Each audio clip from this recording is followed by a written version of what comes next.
Assalamualaikum warahmatullahi wabarakatuh. Kami dari kelompok 6A dengan beranggotakan saya Ajeng Wahyu Putri Kinasih dan Arila Ramdania, Cinta Ikhlas, dan juga Denis Raditya yang mempresentasikan mengenai penentuan kasus atau isu. Yang pertama akan dijelaskan oleh Cinta. Oke, kasus yang pertama atau isu yang terpilih di nomor 1 yaitu modus X pegawai bank gelapkan dana nasabah dan ancaman pidananya.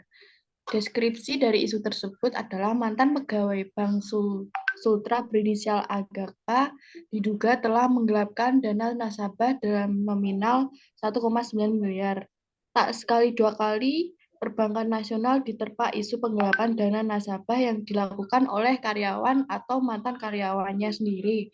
Dari catatan hukum online, kasus ini pernah menimpa Bank Mayapada Surabaya pada 2021 lalu yang dilakukan oleh DZG, sales marketing di bank swasta tersebut. Dan sumber dari isu tersebut di sini. Terus keterkaitan dengan materi mata kuliah PKN di perguruan tinggi. Isu ini berkaitan dengan penggelapan dan penipuan karena sebagai perbuatan mengambil barang milik orang lain sebagian atau seluruhnya, di mana penguasa atas barang itu sudah ada pada pelaku, tapi penguasa itu terjadi secara sah. Keterkaitan dengan indikator. Isu ini berkaitan dengan indikator tersangka melakukan pendebatan dana 105 rekening milik nasabah yang dipindah bukukan ke dalam 20 disalurkan ke 5 rekening dengan melakukan pemindah bukuan karena itu dana yang diambil dari setiap rekening nasabah bervariasi dari jumlah kecil hingga ratusan juta. Oke, selanjutnya nomor 2.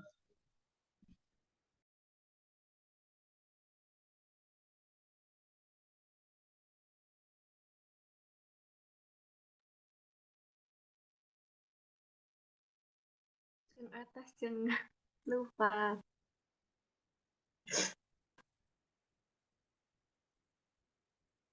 Ajeng.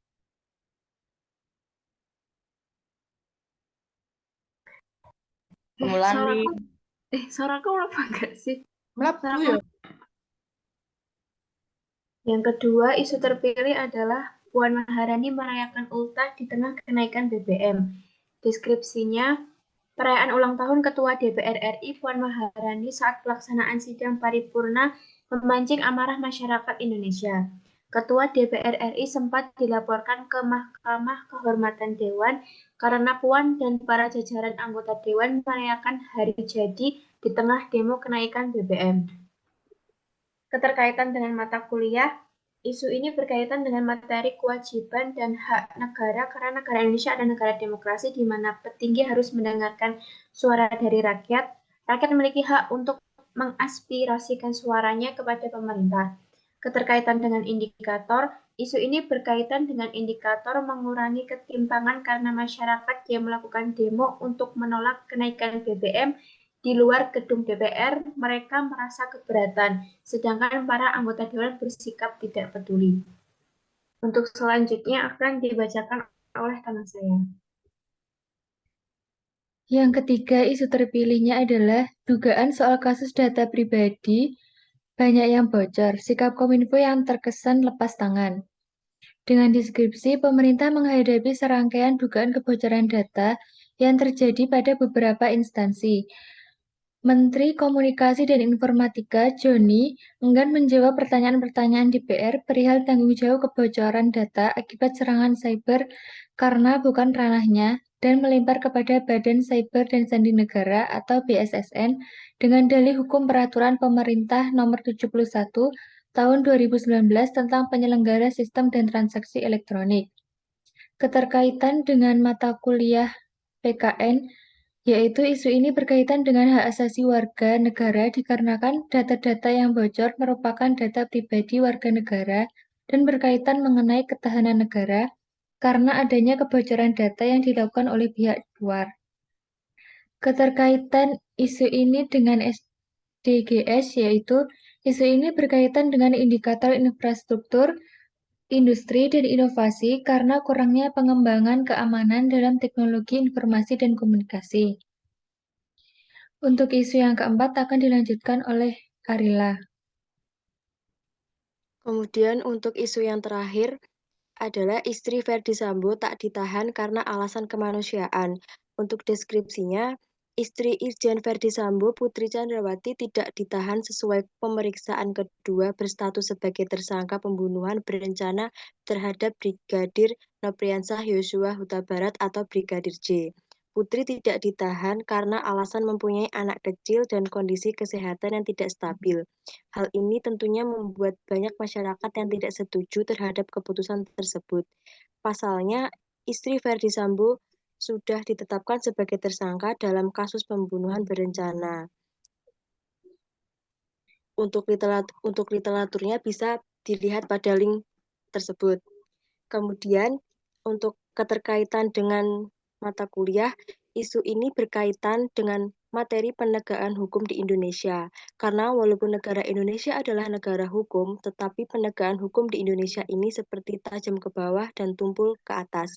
Di saat orang-orang kelas bawah tetap ditahan meskipun memiliki anak ataupun bayi, berbeda dengan istri Verdi Sambo yang masih bisa menghirup udara bebas meskipun sudah menjadi tersangka kasus pembunuhan berencana. Kemudian untuk keterkaitan dengan indikator, isu ini berkaitan dengan indikator perdamaian, keadilan, dan kelembagaan yang kuat karena masyarakat Indonesia menginginkan keadilan yang seadil-adilnya terhadap isu istri Verdi Sambo ini dan meminta agar Polri dapat bertindak tegas demi pembangunan dan pertumbuhan negara ini. Untuk selanjutnya saya kembalikan Mbak Ajeng. Selanjutnya, kami kelompok 6A akan mempresentasikan mengenai analisis kasus. Yang pertama akan dijelaskan oleh Cinta. Oke, analisis kasus di sini dengan isu terpilih modus pegawai bank gelapkan dana nasabah dan ancaman pidananya. Deskripsi mantan pegawai Bank Sultra berinisial AGK diduga telah menggelapkan dana nasabah dalam nominal 1,9 miliar. Tak sekali dua kali, perbankan nasional diterpa isu penggelapan dana nasabah yang dilakukan oleh karyawan atau mantan karyawannya sendiri. Dari catatan hukum online, kasus ini pernah menimpa Bank Mayapada Surabaya pada 2021 lalu yang dilakukan oleh DJG, sales marketing di bank swasta tersebut. Pertanyaan analisis, Kejati telah menahan seorang yang diduga melakukan penggelapan dana nasabah, kemudian OJK Sulawesi Utara juga telah ikut tangan mengurusi permasalahan ini. Menurut OJK Sulawesi Utara terdapat indikasi adanya penggelapan dilakukan oleh pegawai Bank Sultra. Mengapa direksi Bank Sultra bisa lalai dalam pengawasan terhadap karyawannya? 2. Sebagai mantan pegawai seseorang seharusnya tidak lagi mengurusi bagian apapun dalam pekerjaannya. Lalu mengapa seseorang yang diduga mantan pegawai dapat melakukan penggelapan di Bank Sultra? Oke, jawaban dari analisis tersebut. Nomor 1, karena biasanya banyak terjadi kong-kali-kong antara pegawai. Salah satu alasan oknum pegawai bank menggelapkan dana nasabah adalah mengejar target pekerjaan atau ada hubungan kerja, atau karena pencairannya, atau karena mendapat upah untuk itu. Jawaban nomor 2, karena ada tersangka baru terkait kasus tersebut. Selain itu, adanya pembobolan IT secara umum tidak akan bisa dilakukan oleh satu orang saja, tetapi membutuhkan kerjasama orang lain. Berdasarkan hasil penyidikan, tersangka diduga mengambil rekening nasabah yang tidak terkait dengan pembayaran gaji. Dia menyalahgunakan aplikasi tersebut dan menyimpannya ke dalam 20 rekening nominatif dan diteruskan kepada rekening beberapa pihak termasuk dirinya sendiri senilai 1,9 miliar lebih. Setelah itu, uang tersebut dikirim ke rekening tersangka hingga badan usaha dan perorangan. Oke, selanjutnya saya dilanjutkan dengan teman saya, Mbak Denis.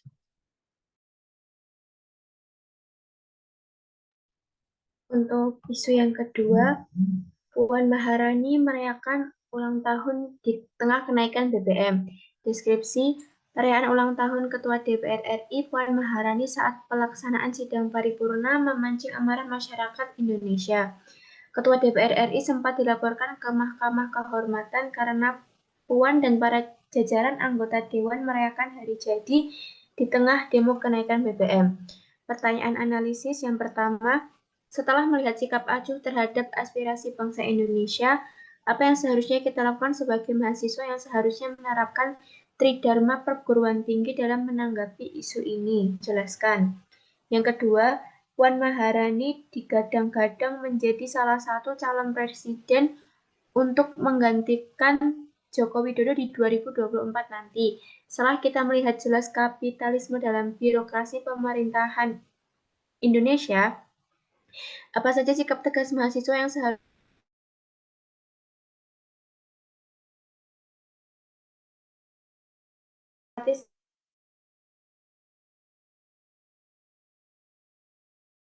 Ceng agak naik, Ceng.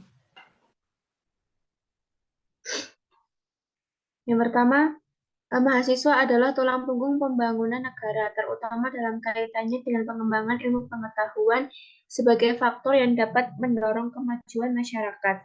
Selain belajar, mahasiswa juga dituntut untuk bermasyarakat dan berkontribusi secara aktif dalam pembangunan masyarakat. Untuk mahasiswa, perlu diingat bahwa kita memiliki sebuah tanggung jawab besar yang tertuang dalam Tridharma perguruan tinggi. Dalam kasus ini, menurut saya, kita sebagai mahasiswa harus memiliki empati yang tinggi terhadap orang lain. Tidak peduli bagaimana latar belakangmu, apa statusmu, apa jabatanmu di mata masyarakat, kepekaan terhadap orang lain haruslah dijaga. Pantaskah kita bersenang-senang sedangkan banyak orang lain di luar sana sedang berjuang untuk mempertahankan hidupnya. Kenaikan BBM ini sangat meresahkan masyarakat yang mungkin juga akan berdampak pada naiknya harga pangan nanti. Maka dari itu empati harus ditanamkan dari sekarang karena empati memiliki peran penting dalam membangun dan menjaga hubungan antara sesama manusia. Lalu yang kedua, jawaban yang kedua, Menteri Pendayagunaan Aparatur Negara dan Reformasi Birokrasi Yudi Krisnandi menilai faktor penyebab birokrasi di Indonesia tidak efisien dan efektif karena kelembagaan yang tidak tepat fungsi, tidak tepat ukuran, dan tidak cepat tanggap terhadap permasalahan yang ada dalam masyarakat. Untuk nomor selanjutnya akan dijelaskan oleh teman saya.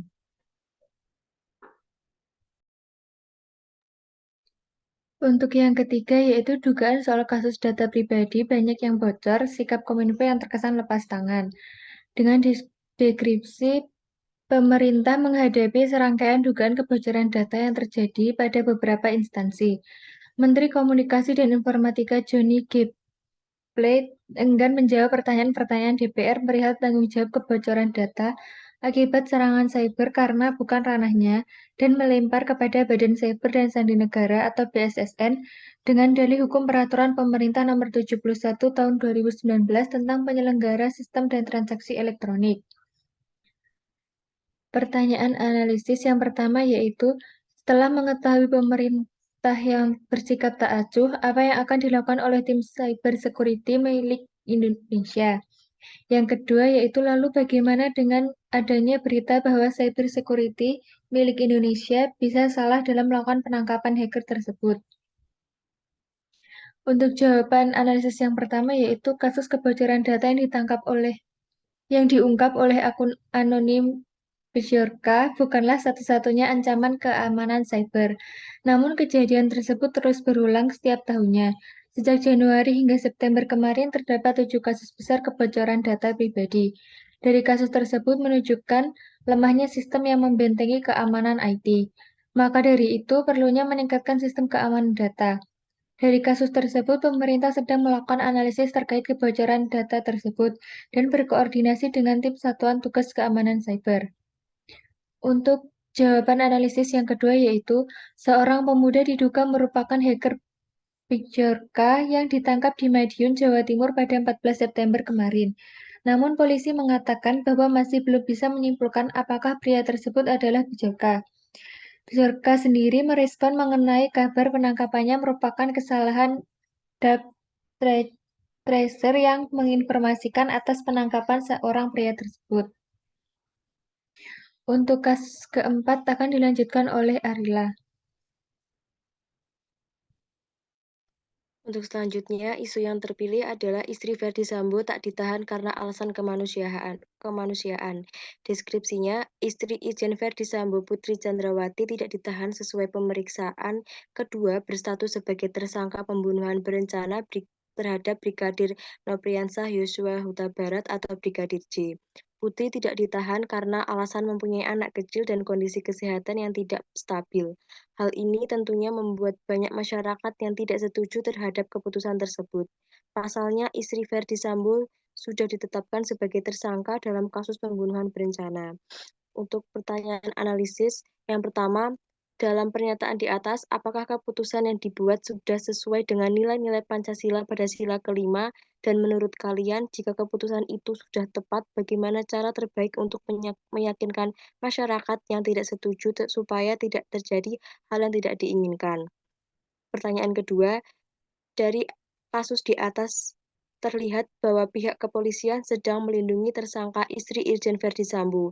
Bukankah hal ini dapat menurunkan citra polisi dan menurunkan kepercayaan masyarakat kepada Polri itu sendiri? Menurut kalian, bagaimana cara yang tepat untuk mempertahankan citra polisi serta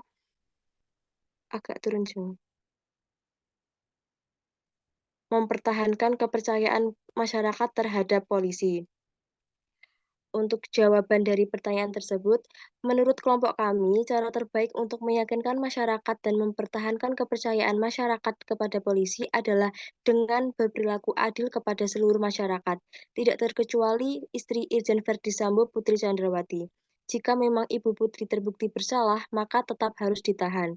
Pihak kepolisian seharusnya bisa berlaku adil agar masyarakat dapat mempercayai kinerja dari kepolisian itu sendiri. Saya kembalikan ke Mbak Ajeng. Baik, untuk selanjutnya kami juga akan mempresentasikan mengenai solusi masalah. Dari kelompok kami memilih isu dugaan soal kasus data pribadi banyak yang bocor, sikap Kominfo yang terkesan lepas tangan. Alasan kami memilih masalah tersebut yaitu masalah ini penting untuk diselesaikan karena data-data yang bocor merupakan data pribadi atau privasi masyarakat. Solusi dari kasus tersebut yaitu melakukan pengembangan dan proteksi pada sistem keamanan serta melakukan perlindungan atas data pribadi. Analisis serta alternatif solusi. Menurut Ririn dan kawan-kawan pada tahun 2020, mekanisme penerapan konsep Indonesia Data Protection System atau IDPS mampu meminimalisir kejahatan cyber khususnya pada penyalahgunaan data dan informasi pribadi. IDPS dapat memastikan pengelolaan data dan informasi seseorang dikelola dengan tepat dengan adanya sebuah koordinasi dari sistem ini. Menurut Dean dan kawan-kawan, pada tahun 2021, pengesahan RUU Perlindungan Data Pribadi merupakan salah satu solusi kebocoran data pribadi konsumen. Di dalam rancangan Undang-Undang Perlindungan Data Pribadi pun dijelaskan bahwa adanya azas pertanggungjawaban. Yang dimaksud di dalam RUU tersebut adalah agar adanya tindakan yang dilakukan secara tanggung jawab dari pihak penyelenggara data yang melakukan pemrosesan serta pengawasan data pribadi, dan juga agar terjaminnya keseimbangan hak dan kewajiban pemilik data pribadi maupun pihak yang terkait. Pemerintah juga dapat mengupayakan penindakan terhadap pelaku kebocoran data dengan memberikan sanksi pidana sesuai dengan bab 13 dalam Rancangan Undang-Undang Perlindungan Data Pribadi. Mungkin sekian yang dapat kami sampaikan. Kurang lebihnya mohon maaf. Wassalamualaikum warahmatullahi wabarakatuh.